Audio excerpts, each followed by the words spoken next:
the team invited me to give you a perspective of how its cellular health, how a molecular health will look like in a scenario like cancer. There's a lot of struggle in the nutrition therapy which all of you give. You're struggling with nutrients, you're struggling with macros, you're struggling with fighting with doctors to work on how to apply.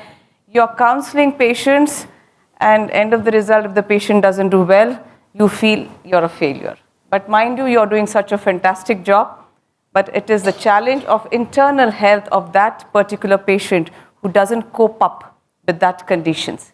And if you get an information that how do I work on cellular health, what are the ways apart from calories, macros, that I can help that child to get out of this condition, I think will make a lot of impact on it.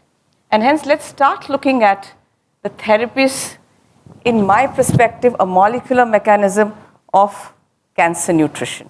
It may be applicable to any scenario for that matter, because immunity is from COVID. We've learned a lot in immunity, and we all struggle to cope up with our immunity. And that is why I think the topic is not very defined to oncology. The topic is definitely more of molecular mechanisms behind this. The body, the gut is so fantastic. The gut's reaction to environment is what we are looking at. And the environment is your nutrients here, how you play. There's an interplay between the environment and your gut. And malnutrition is absolutely in any hospitalized patient. Cancer is one of them. And pediatric malnutrition is very, very high. But end of the day, you have a lot of therapies now to work, to contribute, to prevent the malnutrition. And the rate of survival of pediatric patients are much, much higher than adult. And hence, we have that kind of a positivity that if I am able to work on smaller areas of health, the cellular areas, immunity is something which I will more probable work on it. But in pediatric, the challenge is I need to work on immunity, I need to work on calories because patient is in a growth stage. In adult, that's not the case. My calories have to be adequate, my PCM cannot be bad, right? Protein energy malnutrition. But at the same time, I would like to address the immunity or the internal health. So the gut health is so important that I want to build a gut health right from my birth. There is a role of gut microbiome. In all, even if I take an antibiotic course, I create a bad dysbiosis in my gut. My goal is always to be eubiotic, and you all handle children who actually are getting into a lot of toxic environment, the chemotherapy, the drugs, poor nutrition, and that is why I think we are in a mess of dysbiosis. Let's start looking at these patients from day one, that with calorie, protein and all, how can I look at preserving or minimizing whatever gut alterations is happening in the body? So why don't we start looking at few areas which help me to work on gut flora? When you pick up a sample, a feed sample, RTUF, or when you try to work on nutrient-based nutrition from day one, can we look at SCFAs, the resistant starch, the sagos, the arrowroots? Can it be a part of your prescription? Can you look at LC-PUFAs? Flaxseed oil is a very easy example. You use omega-3, right? Can we start looking at all the oligosaccharides, the OS, inulins, FOS, GOS, as a part of my prescription? Of course, you're busy calculating macros. I'm trying to say in that macros, can you fit in something which actually works on your gut microbiota? Because what happens behind the scene is when there is a stress, when there's a chaos, we all know there is a lot of pro-inflammatory response in my body. Cytokines go haywire. Mobilization of my cells becomes so high that increased oxidative stress.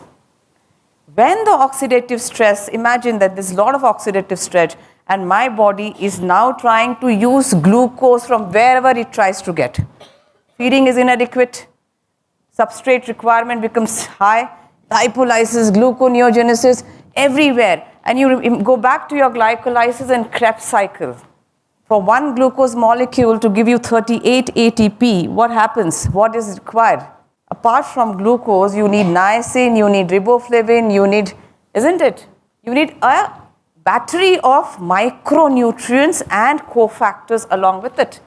So if your energy requirement is so high and your energy output is very high, the stress is very high, only calculating calories won't make any difference. So if you start looking at the cellular scenario, if there is fever, there is high energy oxidation, and in that high energy oxidation, how much protein catabolism is happening? And then I start thinking, oh, what is happening behind the scene? The glucose substrate utilization is very, very high.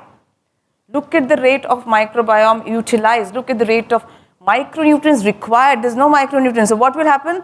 Oxidative stress. What will happen? Lot of free radical generation. Body struggling for oxygen, anaerobic. So dysbiosis, muscle loss, poor vitals, desaturation, right? Your pH of the blood goes more into metabolic acidosis. These are all vital reports which your doctors go by numbers, by papers. But I know what is happening behind the scene. The body is unable to cope up with whatever is happening there, the disease, the infection, the cellular chaos. And hence, my nutrition therapy, my prescription should have micronutrients, prioritize micronutrients. Look at an RDA and double it up. As IV, as oral, whatever the case scenario demands for it. Look at all the micronutrients which support immunity, and we will talk about it. This is how there's an interplay of the nutrients which I eat, the digestion process, the absorption process, the assimilation process. So remember, only 3 things enter my system. So oxygen, water, that's all enters. Rest I have to feed with antibiotics and medicine. That's a different scenario. So when these 3, they are information I'm sending into my body. And when the information is going inside my body, my cells get in touch or in connect with all those informations above. Then my gut decides what is good.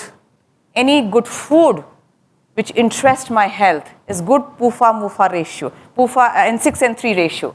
That's the most havoc which is causing to my body. Increased PUFA, pro-inflammatory. You manage your calories. You say no oil, 2 teaspoon oil. Doesn't work. All my diet is PUFA. And that's why I personally feel there's a lot of pro-inflammatory response for my body with the food. Because either I have to increase my omega-3 or decrease my omega-6. Choice is mine. And that's a very important prescription which a dietitian should look at. Because what structure of fuel I give it to my body, it's a very interesting slide I thought the British Association of Nutrition Therapy had promoted, and this was in 2018. They started looking food as nutrient, as information. And they said this information reaches to my genetics. Because my genes command my hormones, my gene commands my enzyme.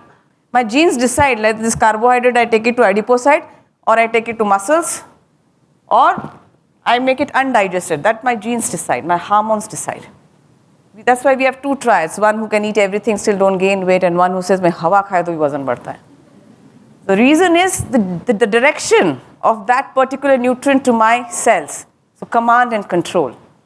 And then you have this hierarchy of networks as neurotransmitters. Happiness, satiety, feel good. That is a response from my body. It's a very complex scenario of food getting in, my interest in food, my intake, my digestion, and my absorption. And that interplay, I think, is where we are now coming to. That's called integrated systems biology. Folic or folate, B12. Only B12 won't help me. I need B12, B6, and B9 in combination. And B9 should always come as folate. Diet give me folate. Supplements is folic acid. So I do my testing called MTHFR, which is done for most of the maternal health nowadays to understand the rate of their fertility. And MTHFR is nothing but a hormone, right, which actually talks about methyl tetrahydrofolate reductase. So the MTHR hormone tells me whether I have ability to convert folic to folate. We all know curcumin is good, but supplements are not allowed. Because liver has its own mechanism of detoxifying as phase 1 and phase 2 detox. If curcumin supplements are given and your phase 1 detoxification process called your cytochrome pre-450 enzymes are not genetically good, you cannot, because curcumin becomes toxic for you. And hence curcumin supplements are always in a question mark for all the patients. If you know your genetics, then you can take the supplements. Bioflavonoids, all these antioxidants, we don't usher supplements because they all take the route of liver. Micronutrients, vitamins, yes, welcome. Even ultra trace elements we do not. Like magnesium if we give, but calcium will go down. It's an orchestrated scenario of all these micronutrients. Vitamins, not really. Macros is just overweight, underweight. But all these bioflavonoids, quercetin, CoQ10, you just can't blindly give them because they take a liver route to get into your bloodstream. Right? So when you are giving supplements, imagine how my body has to respond to that particular thing. And when we are looking at health, I would like to understand that what is the effect of that nutrient with my body. So we come down to something called as bioavailability. I may eat everything. How much my body absorbs is important. What I've eaten in the morning is calories. I've eaten 450, 600 calories. Now my body decides. Calorie-wise, it will decide. Calories cannot be wasted. Use it or store it. Micronutrients, body decides is subject to bioavailability. As a nutrition therapy, my important goal is the gut-associated lymphoid tissue, intestinal barriers, all these areas of health which I want to look as anabolic process and prevent my gut dysbiosis. Today I feel, oh, it's so wonderful to understand the molecular mechanisms behind the scene. And I'm trying to understand in every area what is the insult which is causing that kind of a molecular scenario. A catabolic insult, especially if your patient is in ICU, it's a catabolic insult. The requirement becomes so high that you can never meet the requirement. That's absolutely a different way of looking at it. And plus, you also don't want to give so many calories. So in such underplay, what you have in hand is these kind of immunonutrients. So your gut maximizes the utilization of all what you have given to the body. Because there is multifaceted insult. It's not one insult. Illness is something, but along with illness, the medications and there's so many things which are creating a chaos. And hence today's my focus is to make you understand the nutrient-based approach towards any immunity health. It's for you and me also if you start looking at it positive. And these are studied immunonutrients, which you can think about it. For me, protein is no longer protein, RDA. For me, protein is amino acids. It's leucine, it's alanine, it's gluten. I will isolate every amino acid and see where this can be utilized because I have very limited resources to give to the patient. And in that, I want to give the best. And that's why I pick up nutrients, amino acids for my prescription for the betterment of cellular health. So I minimize the catabolic chaos there. And few identified are arginine. You get arginine supplements. Glutamine generally in sepsis, not always, but arginine, very important role in cell proliferation. It's an anabolic effect of cell. So when you want your cells to multiply and you're giving high protein diet, but if you really are looking at the immunologically poor patient, arginine supplementation is excellent. Right? You start looking at tryptophan. Tryptophan is an essential amino acid. So tryptophan-based food, all high protein have tryptophan. But generally the supplements come with BCAA. Tryptophan is not a part of BCAA. Right? So you start looking at salt-containing amino acids. I'll talk about that. You start looking at zinc as a part of your prescription. You start looking at vitamin A because all this target your immune cells, macrophages, interleukins, your immunity FOXP3 these definitely start looking at it. And hence, your prescription should be looking at a nutrient or a monomeric form of nutrient. So arginine, I already said. Polyamines, I'll show you a mechanism, a cellular mechanism, which will make you understand why am I talking about these nutrients per se. This is a cellular mechanism. There's something called as methylation. Every cell has a life, right? Every cell has its own life. When a cell rises to new cell, the DNA material gets transferred, right? This process of transferring the DNA material is called methylation. Every cell undergoes methylation, methyl donor, right, for one cell to another cell. This methylation is a process when you want to increase good cells. You want to have a growth, you want to have an anabolic process, and you want to have a good bioavailability of nutrients at the same time. So that's about methylation. Glutathione is a very potent antioxidant which is made of 3 important amino acids. If you give a glutathione supplements, it will not work. Body own glutathione with the help of 3 amino acids, which is cysteine, glycine, and glutamine. So these are the 3 amino acids which glutamine is synthesized, which the body makes it. And the mitochondria role in all this is very, very important. I have 5 more minutes. So this is where I start looking at as if this kind of methylation map I try to understand. It's very complicated, but what I'm trying to highlight, look how the arginine functions to work on nitric oxide. Nitric oxide is a very potent antioxidant, vascular antioxidant. How tryptophan helps me to create serotonin, dopamine, and good microbiota. Look how my folic acid tries to tell me that if you give B6, B9, B12 in that folic acid, I will have a good glutathione synthesis. And sulfur-containing amino acids are very integral part of it. There's another supplement called NAC. I'm not confusing you. I'm sensitizing you. There's a lot to learn. There's a lot to think about. But what I'm trying to tell you, start looking beyond calorie, protein, fat, and start looking at prescription which has a lot of immunonutrients in it. And the immunonutrients, you should look at the precursors. So I want to make glutathione. I can give cysteine, because cysteine is a part of glutathione. Glycine is a non-essential amino acid, which the glutathione can make it on its own in the body, normal protein. So that's why counting protein for me is not a very great job. For me, what's important in protein is the DIA score. It is the Pericas score. But again in Pericas, you all should know 1 gram of protein is how many amino acids. Lysine has the highest contribution of amino acid to 1 gram protein. The least contribution is methionine. I want you to get into all this. Then you'll be mastering your molecular mechanisms to understand your nutrition prescription better. And when I give all micronutrients, my gut behaves as we said. It's a fantastic small initiative, and then my body becomes very good. So I'm not very keen on probiotic. I work on symbiotic.